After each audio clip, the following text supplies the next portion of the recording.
అప్పుల బాధలు వెంటాడుతున్నాయా? అయితే 6 JVR వారి జాతిరత్నాలు ధరించండి. రైట్, బ్రేకింగ్ న్యూస్ వస్తున్నాం. మనం టీవీ స్క్రీన్ పై ruthless killer Raj Kumar suicide చేసుకున్నాడు. ముక్కు పచ్చలారని పసికందులతో సహా 6గురిని అతి కిరాతకంగా చంపేసిన షాబాద్ హంతకుడు ఇప్పుడు విగత జీవిగా పడి ఉన్నాడు. మీరు చూస్తున్నారు మనం టీవీ స్క్రీన్ పై రాజ్ కుమార్ డెడ్ బాడీని. సో తన పక్కనే ఒక పాయిజన్ బాటిల్ కూడా ఉంది. నిజంగా రాష్ట్ర వ్యాప్తంగా చర్చనీయాంశంగా మారింది షాబాద్ కేసు. అత్యంత ఘోరంగా, అత్యంత అమానవీయంగా 6గురి ప్రాణాలు పొట్టన పెట్టుకున్నాక అసలు వీడు ఎక్కడున్నాడు, ఎక్కడికి వెళ్ళాడు, ఎక్కడ తలదాచుకున్నాడు, అసలు ప్రాణాలతో ఉన్నాడా లేడా, సో లేకపోతే ఇంతమందిని చంపేశానన్న పశ్చాత్తాపంతో ఆత్మహత్య చేసుకున్నాడా అనే ప్రశ్నలు ఈ కేసులో అటు పోలీసులకు ఇటు జనాలకు, ఇవే అంతు చిక్కని ప్రశ్నలకు సమాధానం ఇప్పుడు రాజ్ కుమార్ శవం ఇచ్చింది. రంగారెడ్డి జిల్లా షాబాద్ను వణికించిన 6గురిని హత్య చేసిన హంతకుడు రాజ్ కుమార్ అనంతలోకాలకు వెళ్ళిపోయాడు. జూలై 10న భార్య పిల్లలతో సహా 6గురిని నరరూప రాక్షసుల్లా గొంతు కోసి చంపేసి ఆ తర్వాత పరారైన రాజ్ కుమార్ తన మేనమామ ఊరైన కొత్తూరు మండలం పెంజర్లలో ఆత్మహత్యకు పాల్పడ్డాడు. పక్కనే పాయిజన్ బాటిల్ ఉంది. సో అంటే తాగి ఆత్మహత్య చేసుకున్నాడని తెలుస్తుంది. జూలై 10న అర్ధరాత్రి 6గురిని చంపిన తర్వాత రాజ్ కుమార్ పోలీసులకు చెక్కకుండా తప్పించుకుంటూ తిరుగుతున్నాడు. అండ్ అతని కోసం 12 పోలీస్ బృందాలు తెలంగాణ కర్ణాటక సరిహద్దుల్లో ముమ్మరంగా గాలింపు చర్యలు చేపట్టారు. ఈ క్రమంలోనే పెంజర్లలో అతని మృతదేహం పడి ఉండటాన్ని గమనించిన స్థానికులు వెంటనే పోలీసులు సమాచారం ఇచ్చారు. మృతదేహం పక్కన పాయిజన్ బాటిల్ కూడా లభ్యమైంది. తనపై పోక్సో కేసు పెట్టారనే కక్షతో జూలై 10న అర్ధరాత్రి 3 వేర్వేరు ప్రాంతాల్లో దారుణాన్ని కొడిగట్టాడు. మొదట షాబాద్ టౌన్లో మహేందర్ బాలిక అండ్ వాళ్ళ తల్లి వాళ్ళ నాయనమ్మలను నరికి చంపాడు.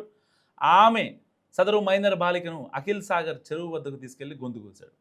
ఆ తర్వాత తన ఇంటికి వెళ్ళి భార్య కొడుకులను సైతం అత్యంత కిరాతకంగా ప్రైవేట్ పార్ట్స్పై పొడిచి మట్టు పెట్టాడు. ఈ ఘటన నిజంగా 2 తెలుగు రాష్ట్రాలు సంచలనంగా మారింది. సో ఇలాంటి కేసులో అక్కడ బాధితులు ఎవరైతే ఉంటారో ఈ యొక్క నరహంతకుడు రాజ్ కుమార్ని, రూత్లెస్ కిల్లర్ రాజ్ కుమార్ని ఏదైతే తన కొడుకులు 2 చంపాడో అండ్ వాళ్ళ ఆవిడ శవం ఎక్కడైతే ఉంటుందో అక్కడికి తీసుకెళ్ళి వాడి అంత్యక్రియలు కూడా అక్కడే చేయాలి. అంతకు ముందు అయితే వీళ్ళు మొదటి నుంచి చెప్తున్నటువంటిది వాడిని ఎన్కౌంటర్ చేయాలని చెప్పుకుంటూ వస్తున్నారు. సో ఇలాంటి నేపథ్యంలో వాడి చుట్టూ 100 మంది పోలీసులు గన్నులు తీసుకొని నుంచొని చచ్చిన శవాన్ని కూడా తనివి తీరా ఎన్కౌంటర్ చేయాలంటూ అక్కడ ఉన్నటువంటి బాధితులు ఎవరైతే ఉంటారో వాళ్ళు చెప్తున్న పరిస్థితి అన్నమాట. సో నిజంగా ఈ యొక్క ఆలోచన వినటానికి కాస్త గగురు పుడిచేలా ఉన్నా, అంటే ఇది వాళ్ళ కోరిక అనుకోవచ్చు. వాళ్ళకి ఊరికి పట్టిన గ్రహణం వీడాలంటే, ఆ కీడు తొలగిపోవాలంటే ఏదైతే ఆ వాడి రక్తపు మరకలతోనే ఆ దరిద్రాన్ని కడిగేయాలంటూ కూడా అక్కడ ఉన్నటువంటి బాధితులు ఎవరైతే ఉంటారో వాళ్ళ హస్బెండ్, వాళ్ళ అమ్మ నాన్న కావచ్చు, ఇటు ఆ బాలికకి సంబంధించినటువంటి వాళ్ళ దూర బంధువులు, ఇంటి పక్కన వాళ్ళు, వాళ్ళందరూ చెప్తున్న మాట. ఇప్పటికే షాబాద్ పోలీస్ స్టేషన్ చుట్టూ వాళ్ళందరూ దాదాపుగా 3 రోజులుగా వాడిని మాకు అప్పగించండి అని చెప్పుకుంటూ వస్తున్నారు. సూర్యాపేట వెళ్ళాడు, ఆ తర్వాత మళ్ళీ తలదాచుకోవడానికి అక్కడే ఉండి మళ్ళీ హైదరాబాద్ వచ్చేసాడు. సో ఇలాంటివి కొన్ని విన్నాం మనం. ఈవెన్ మార్నింగ్ వరకు కూడా తన ఆచూకీ దొరకలేదని ఎక్కడ కూడా కన్ఫైన్ చేయలేదు పోలీసులు. సో ఇలాంటి నేపథ్యంలో అతన్ని పట్టుకున్నారు అని సోషల్ మీడియాలో మనం వార్తలు చూసాం. కానీ కట్ చేస్తే పెంజర్లలో తన మేనమామ దగ్గర చచ్చి శవమే తేలాడు. నిజంగా అతను చనిపోయాడా లేదంటే ఎవరు చంపారా అనే కోణంలో కూడా ఇప్పుడు పోలీసులు విచారిస్తున్నారు. అంటే బలవన్మరణమా లేదంటే న్యాచురల్ డెత్తేనా? ఎందుకంటే 6గురిని చంపేశాడు అతి కిరాతకంగా. 60 కత్తిపోట్లతో 6గురిని చంపి ఆ అమ్మాయికి సంబంధించిన మెడలో అంటే హారం వేసినట్టుగా ఆ యొక్క పేగులు వేసాడు. సో ఇలాంటి నేపథ్యంలో ఇప్పుడు తన తండ్రికి ఫోన్ చేసి నేను కూడా చనిపోతున్నా అనేది మరి వాళ్ళ మామయ్య చెప్పినటువంటి ఇన్ఫర్మేషన్ని వాళ్ళ డాడీకి క్యారీ చేశాడా లేదంటే ఇంకేమైనా మధ్యలో అదృష్టం జరిగిందా అనే దాని గురించి కూడా ఆలోచిస్తున్నారు. సో కరెక్ట్గా తిమ్మాపూర్ రైల్వే స్టేషన్ దగ్గర అయితే అతను ఆ రోజున 6 మర్డర్లు చేసిన తర్వాత వెళుతూ ఉండగా అక్కడ ఉన్నటువంటి ఆ రైల్వే ట్రాక్ పైన కాసేపు ఆగాడు. ఎప్పుడైతే సరిగ్గా ట్రైన్ వస్తుందో ఆ మధ్యం మత్తులో అంతమందిని చంపేశాన్న ఒక ఫీలింగ్లో ఎట్టి పరిస్థితుల్లో చనిపోదామని ఫిక్స్ అయిపోయాడు. కానీ ఇక నా వల్ల కాదు అని తెలుసుకున్న తర్వాత ఇక మళ్ళీ కారు తీసుకుని బయటకు వచ్చాడు. సరిగ్గా హైవే ఎక్కిన తర్వాత ఆ కారుని అక్కడే వదిలేసి వెళ్ళిపోయాడు. సరిగ్గా అదే టైంలో నేను కూడా చనిపోతున్నా, నేను కూడా ఆత్మహత్య చేసుకుంటా అని వాళ్ళ నాన్నకి ఫోన్ చేసినది ఇప్పుడు వాళ్ళ నాన్న బయట పెట్టినటువంటి ఇన్ఫర్మేషన్. సో అతన్ని పట్టుకునేందుకు లుకౌట్ నోటీసులు జారీ చేశారు అండ్ 2 లక్షల రివార్డు కూడా ప్రకటించారు. సో ఎంత చేసినా సరే వాడు మాత్రం దొరకలేదు. పోలీసులకు దొరకకుండా పరారీలో ఉన్న ఈ యొక్క రూత్లెస్ కిల్లర్ రాజ్ కుమార్ శవమై తేలడంతో ఒక సంచలన కేసు, ఒక ప్రధాన ఘట్టం ముగిసిందని చెప్పుకోవచ్చు. ఎందుకంటే 1 కాదు 2 కాదు 6గురిని 60 కత్తిపోట్లతో పొడిచినటువంటి ruthless killer Raj Kumar case 2 Telugu రాష్ట్రాల్లో సంచలనంగా మారింది. సో ఇప్పుడు ఒక పక్క పాయిజన్ బాటిల్ అండ్ సరిగ్గా 3 రోజుల్లోనే ఈ యొక్క కేసు సంబంధించి మొత్తం అంటే జరగాల్సిన న్యాయం జరిగింది. కానీ ఇప్పుడు బాధితులు ఎవరైతే ఉన్నారో ఈ కేసులో ఈ రూత్లెస్ కిల్లర్ రాజ్ కుమార్ వల్ల ఒక ప్రాణాలు కోల్పోయినటువంటి వాళ్ళ భార్య అండ్ వాళ్ళ అమ్మా నాన్న వాళ్ళు, వాళ్ళ బంధువులు, చిన్నపిల్లల్ని తలుచుకొని ఏడ్చేటోళ్ళు అండ్ ఆ బాలికకు సంబంధించిన వాళ్ళ ఫ్యామిలీ, వాళ్ళకి న్యాయం ఎవరు చేస్తారని అడుగుతున్నారు.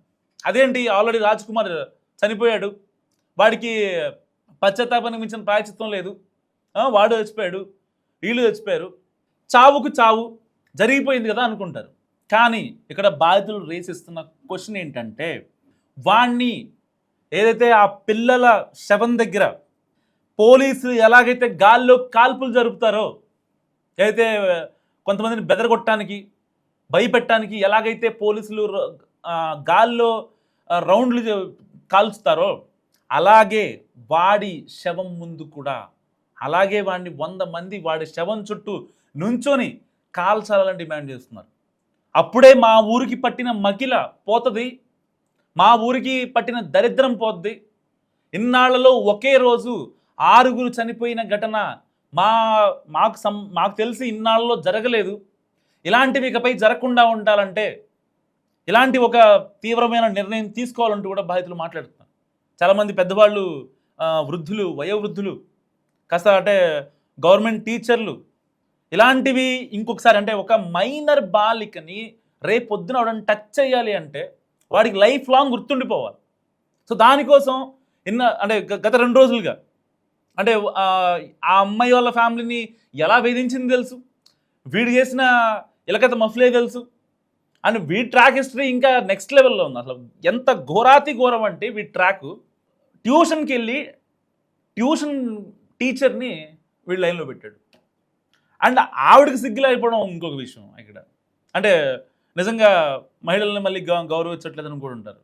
ఆల్మోస్ట్ వీళ్ళిద్దరి మధ్య 8 years గ్యాప్. ఆల్రెడీ వీడికి సంబంధాలు చూస్తున్నారు, ఆవిడకి సంబంధాలు చూస్తున్నారు. ఆవిడకి సంబంధాలు చూస్తుంటే వీడిని చెడగొట్టి వాళ్ళని ఏమని మీ ఇద్దరం గర్ల్ ఫ్రెండ్స్ బాయ్ ఫ్రెండ్స్ అని చెప్పుకొని వీడికి నచ్చిన దాంట్లో ఏదో ఒకటి చెప్పి మాయ చేసి ఆ అమ్మాయికి వచ్చిన ఏదైతే సంబంధాలను మొత్తం క్యాన్సిల్ చేసి చివరి ఆఖరికి ఇద్దరు కలిసి పెళ్లి చేస్తున్నారు. మళ్ళీ వేరే వాళ్ళ గురించి అనుమానించడం అండ్ వేరే వాళ్ళని ఈ కేసుల్లోకి లాక్కురావడం, వీడెక్కడో దొమ్మిలు ఇలాంటివి చేసి ఒకరోజు జైలుకి వెళ్ళటం, కోర్టులు కేసులు అని తిరగడం, వీడి లైఫ్ లాంగ్ 25 ఏళ్ల కెరియర్ మొత్తం ఇలాగే జరుగుతుంది. ఎక్కడా కూడా అసలు అంటే ఒక మంచి పని ఇవాళ చేశాడు, ఇవాళకి హాయిగా పడుకుందాం, ఎవరికి హామ్ చేయలేదు, ప్రశాంతంగా ఉంటా అనే ఒక భావన వాడికి ఎప్పుడూ లేదు. లైఫ్ లాంగ్ అన్ని రీగ్రెట్సే, ఎటు పోయినా అదే రీగ్రెట్తో ఇప్పుడు ఆత్మహత్యకు పాల్పడ్డాడు. వాళ్ళ డాడీ ఫోన్ చేసి ఉంటాడు, సో జరిగింది నేను కూడా చనిపోతున్నా అంటే దానికన్నా శుభ్రమైన పని ఇంకోటి ఉండదు అని చెప్పుంటాడు. ఎందుకంటే ఒకరిని కాదు ఇద్దరిని కాదు 6గురిని చంపాడు.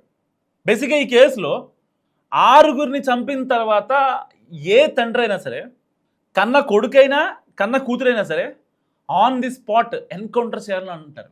ఎందుకంటే అంత కిరాతకంగా కడుపున పుట్టినటువంటి బిడ్డల్ని కూడా చంపాడంటే వాళ్ళ ప్రైవేట్ పార్ట్స్పై అత్యంత దారుణంగా అండ్ కట్టుకున్న భార్యని కూడా, పోనీ ఆ పిల్ల ఏమన్నా తప్పుడు పనులు చేసిందా, పిచ్చి పిచ్చి పనులు చేసిందా, లేదు, కేవలం ఆ తాగిన మత్తులో ఇక ఎవరికి ఏం చెప్పుకోలేని సిచ్యువేషన్, తాగిన తలకెక్కేసింది, చేసిన ఘోరాలు, చేసిన అన్యాయాలు, అరాచకాలు, అక్రమాలు ఇవన్నీ మైండ్లో తిరుగుతున్నాయి.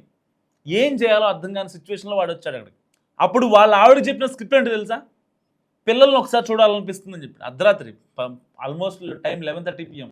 ఏం చేస్తారు? పిల్లలు పడుకుంటారు. సో అప్పుడే వాళ్ళ దగ్గరికి వచ్చి వాళ్ళని కూడా అంత కిరాతకంగా చంపేయడం జరిగింది. సో నిజంగా ఇప్పుడు బాధితుల డిమాండ్ ఏంటంటే ఎట్టి పరిస్థితుల్లో చచ్చిన శవాన్ని మళ్ళీ ఎన్కౌంటర్ చేయాలి.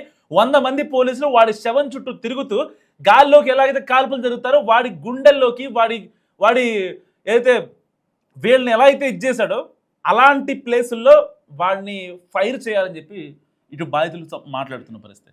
నిజంగా వర్కౌట్ అయ్యే ఛాన్స్ ఉందంటారా? మస్తుగా కామెంట్ చేయండి.